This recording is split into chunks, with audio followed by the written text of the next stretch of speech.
बिस्मिल्लाहिर्रहमानिर्रहीम। Welcome back class. आज हम लोग स्टार्ट करेंगे inverse of a matrix of the same chapter which is matrix. Last time पे हमने डन किया था कुछ स्टेप्स पे, जैसे मल्टीप्लिकेशन कैसे होता है, एडिशन कैसे होता है। तो ये उसका नेक्स्ट पार्ट है, इनवर्स ऑफ अ मैट्रिक्स। अब ये चीज़ को हम लोग यूज़ क्यों करते हैं, इस मेथोडोलॉजी को यूज़ क्यों करते हैं, to find the value of unknown variable. Okay class. तो यहाँ पे हमने माइंड में रखना है कि हमने स्मॉल अल्फाबेट, चाहे वो एक्स वाई हो, ए बी हो, कुछ भी हो, तो हमने अगर उसकी वैल्यू फाइंड करनी है तो वो कौन कौन से स्टेप हो सकते हैं। तो जिसमें पहला आपके पास मेथोडोलॉजी है inversion matrix. So without wasting time, let's start the topic inverse of a matrix.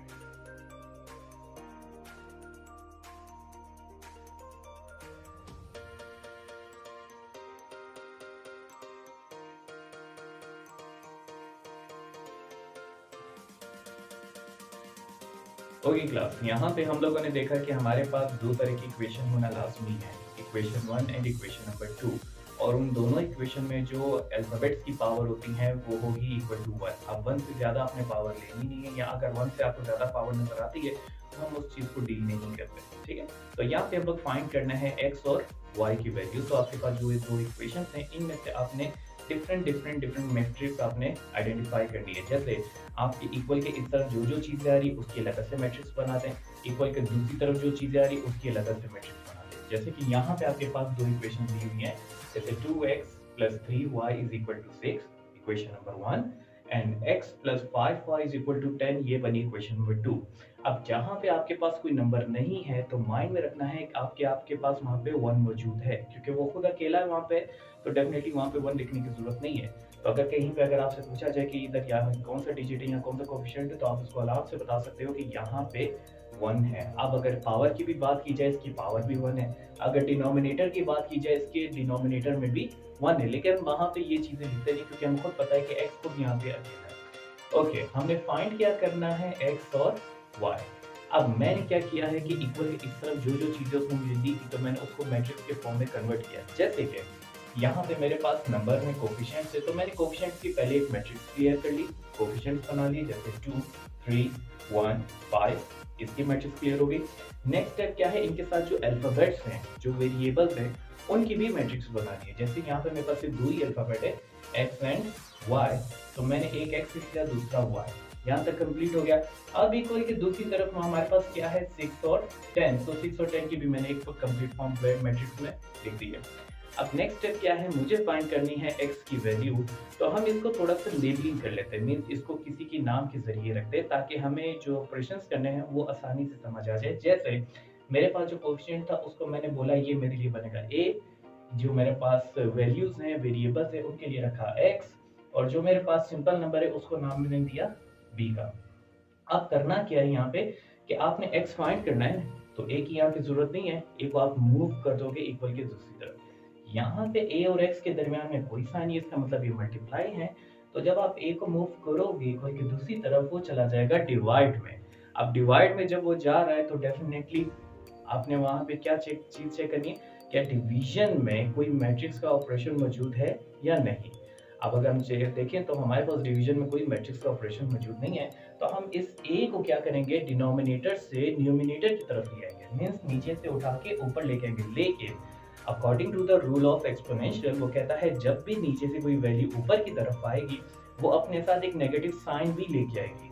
तो जब ये a नीचे से ऊपर की तरफ आएगा तो इसकी जो पावर 1 है वो कन्वर्ट हो जाएगी -1। ओके क्लास, तो अब हमारे पास एक इक्वेशन तैयार हो गई है। अब हमने क्या करना है, इन दोनों को ऑपरेट करना है, सॉल्व करना है, और एट द एंड जो नंबर आएंगे वो हमारी वैल्यू बन जाएगी x की। ठीक है, तो सबसे पहली चीज, अगर आपने इसको फॉर्म को सॉल्व करना है तो आपके पास a इनवर्स का आंसर होना लाजमी है।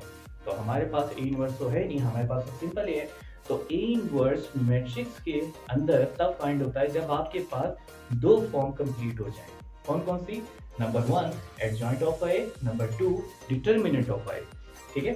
डिटर्मिनेंट एडजॉइंट में दोनों में फर्क ये है कि आप इस एक ही मैट्रिक्स को ही यूज करोगे और कुछ चीजें आपने चेंज कर, जैसे एडजॉइंट में क्या होता है, एडजॉइंट में आपके पास मैट्रिक्स बिल्कुल सेम ही रहती है, आपने इसमें किसी भी मैट्रिक्स को ब्रेक डाउन नहीं करना, बस इसमें कुछ होगा ऐसा कि ये जो दो नंबर हैं ये अपनी जगह चेंज करेंगे, उसके बाद ये जो दो नंबर हैं ये अपने साइन को रिवर्स कर देंगे। कैसे?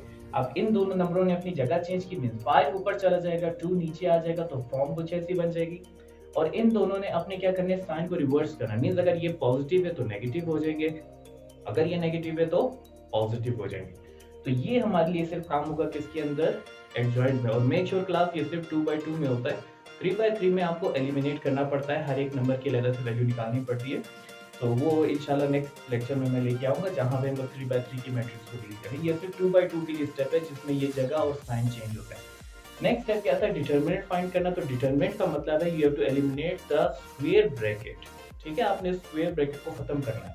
तो मैंने क्या किया, सबसे पहले ए की मैट्रिक्स लिखी और उसके ए के साइड पे जब डिटरमिनेंट के मैंने बार्स लगा दिए, इस बार की वजह से क्या हुआ, जो इनके एजेस थे ये स्क्वायर ब्रैकेट के ये खत्म हो जाते हैं, ठीक है। और मेक श्योर ये जो ए की अभी फिर से मैं सॉल्यूशन कर रहा हूँ डिटरमिनेंट के लिए, तो वो मैं ओरिजिनल ए लूंगा, इस एडजॉइंट ए को मैं नहीं लूंगा, ठीक है। तो यहाँ पे मैंने ले लिया है ए डिटरमिनेंट। अब ए डिटरमिनेंट में क्या होगा कि ये दोनों आपस में क्रॉस मल्टीप्लाई करेंगे, मीन्स 2 चला जाएगा 5 से मल्टीप्लाई होने के लिए और 3 जाएगा 1 के पास मल्टीप्लाई होने के लिए, और दरमियान में इनके साइन आ जाएगा नेगेटिव। अब यहाँ पे ये एलिमिनेट हो चुका है, ठीक है क्लास। तो 2 5s are 10 and 3 1s are 3। अब 10 में से आप 3 निकालोगे तो आपको आंसर क्या मिलेगा, 7, ठीक है। ये मेरा पास आंसर बन गया किसका, ए डिटरमिनेंट का। अब नेक्स्ट ये है कि मैंने दोनों चीजें फाइंड कर ली हैं, मींस एडजॉइंट भी मेरे पास है, डिटरमिनेंट भी मेरे पास है। तो हम अब क्या करेंगे, इसकी वैल्यू को ओरिजिनल फॉर्मूले में या ओरिजिनल फॉर्म में हम पुट करेंगे, जो हमने यहाँ पे बना के रखी थी, that x is equal to a inverse into b। तो यहाँ पे a इनवर्स इंटू बी, यहाँ पे मैंने ये फॉर्म रख ली। अब मैं कहता हूँ कि ये जो a इनवर्स है एक्चुअली ये खुद कुछ नहीं है, इसके पीछे दो फॉर्म मौजूद है। कौन कौन सी, एडजॉइंट ऑफ a और दूसरा a डिटरमिनेंट। अब एडजॉइंट ऑफ a मैंने ये निकाला हुआ था, उसकी जगह पे मैंने ये पुट कर दिया। सेकंड क्या था, डिवाइड करना था डिटरमिनेंट से विच इज 7, और उसके बाद b की वैल्यू तो पहले से हमारे पास है 6 एंड 10। अब यहाँ पे मैंने फॉर्म पुट कर दी है, तो मैं सबसे पहला स्टेप करूंगा, इस 7 को मैं साइड पे ले जाता हूँ ताकि ये डिमास के रूल से थोड़ा सा हट जाए, ठीक है। अब डिमास के रूल से हट के अब ये मल्टीप्लाई की फॉर्म है, लेकिन होगा ये डिवाइड ही, लेकिन है क्या, अब मल्टीप्लाई की फॉर्म है। अब इसकी मैट्रिक्स को मैं आराम से हल कर सकता हूँ। तो रूल वही रहेगा मल्टीप्लीकेशन का कि आपने इस फर्स्ट रो को इस फर्स्ट कॉलम के पास लेके जाना है और मल्टीप्लाई करना है। कैसे, 5 multiply by 6, 3 multiply by 10, clear है। अब आगे कोई कॉलम होता तो मैं अगली लाइन बनाता, लेकिन अभी कॉलम एक है तो सिर्फ एक ही लाइन क्रिएट होगी। उसके बाद क्या है, 1 multiply by 6 and then 2 multiply by 10, ठीक है। शॉर्टकट अगर याद हो तो मैंने शॉर्टकट में कहा था जो सेकंड डिजिट होगा वो बिल्कुल नीचे ड्रैग करना है, सिर्फ फर्स्ट डिजिट को चेंज करना है। जैसे 6 नीचे ड्रैग हो जाएगा, 10 नीचे ड्रैग हो जाएगा, इनके जो पहले नंबर है सिर्फ वो चेंज होंगे, क्योंकि अगर आपके पास पहली रो है तो पहली रो में वही नंबर बार बार आएंगे, और जैसे सेकंड रो पे जाएंगे इसका सेकंड नंबर चेंज नहीं होगा, लेकिन इनके जो फर्स्ट नंबर है वो चेंज हो जाएंगे, ठीक है क्लास। अब मल्टीप्लाई कर लेते हैं, 5 6 30, 3 10 30 एंड 1 6 6, 2 10 20। अब इनके दरमियान में जो साइन है उनको भी चेक कर ले, plus minus minus and then minus plus minus, and बाकी सारे इंटायर जो आपके पास है वो पॉजिटिव में। ओके क्लास, यहाँ तक तो हमारे पास हो गया क्या, मल्टीप्लिकेशन का स्टेप जो हम लोगों ने पहले भी सीखा था कि रो जाएगा कॉलम के पास मल्टीप्लाई होने के लिए। अब नेक्स्ट स्टेप क्या है, इनके अंदर जो प्लस के साइन है उनको सॉल्व कर लेते हैं। जैसे प्लस 30 और माइनस 30 दोनों क्या हो जाएंगे, कैंसिल आउट, ये हो गए 0। उसके बाद हमारे पास रह गया नीचे वाला माइनस प्लस माइनस, 20 में 6 निकाला तो पीछे रह जाएगा 14। अब इस 1/7 का क्या करना है, इसको अंदर लेके जाना है ताकि ये दोनों नंबर से डिवाइड हो जाए और एक परफेक्ट आंसर मुझे दे दे। जैसे 7 अंदर जाएगा 0 के साथ डिवाइड होने के लिए, तो 0 की खासियत ये कि वो किसी भी नंबर को या तब छोड़ता नहीं, उसको भी 0 कर देता है। नेक्स्ट क्या है, जब 1/7 14 के पास जाएगा तो यहाँ पे वो कैंसिल हो जाएगा। कैसे, 7 1 7 एंड 7 2 4, 14। अब सिर्फ यहाँ पे आपके पास 1 रह गया, तो आप 2 को 1 से मल्टीप्लाई करोगे तो 2 1 जा 2। अब मैं क्या करूंगा, जो x की मैंने एक ब्रैकेट क्रिएट की थी, उस x की ब्रैकेट को वापस मैं यहाँ पे रखूंगा और चेक करूंगा कि x के सामने वाला नंबर क्या है और y के सामने वाला नंबर। तो मैंने जब x की ब्रैकेट को पुट किया तो यहाँ पे x के सामने बन रहा था 0 और y के सामने बन रहा था 2, विच मीन्स कि x की वैल्यू बन रही 0 एंड y की वैल्यू बनेगी 2। अब इस चीज को प्रूव करने के लिए हम एक सवाल को उठा लेते हैं, क्या x plus 5y is equal to 10, क्या ये फॉर्म वाकई में एक 10 बना सकती है कि नहीं? और ये कैसे पता चलेगा? इन दो वैल्यूज के अंदर से। ये सिर्फ बता रहा हूं कि अगर आपको शक हो कि आपका आंसर ठीक है कि नहीं है, तो आप ये स्टेप चेक कर सकते हो।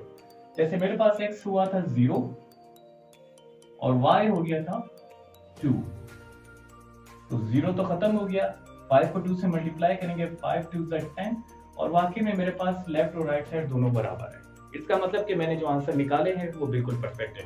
आप चाहें आप इसमें क्वेश्चन नंबर 1 में पुट करके चेक करें, अगर तो दोनों साइड सेम होती है, इट्स मीन कि आपके जो आंसर हैं वो बिल्कुल परफेक्ट है। ओके क्लास, तो ये था आज का lecture, matrix inversion inverse method. अगर कोई चीज़ आपको डिफिकल्ट लगी हो या कुछ सोल्यूशन करने में मसला हो, आप मुझे इन्फॉर्म कर सकते हो। यू कैन कमेंट मी और you can contact me. I will try my best and bring another question for you for the next topic. So till then, take care. Allah Hafiz.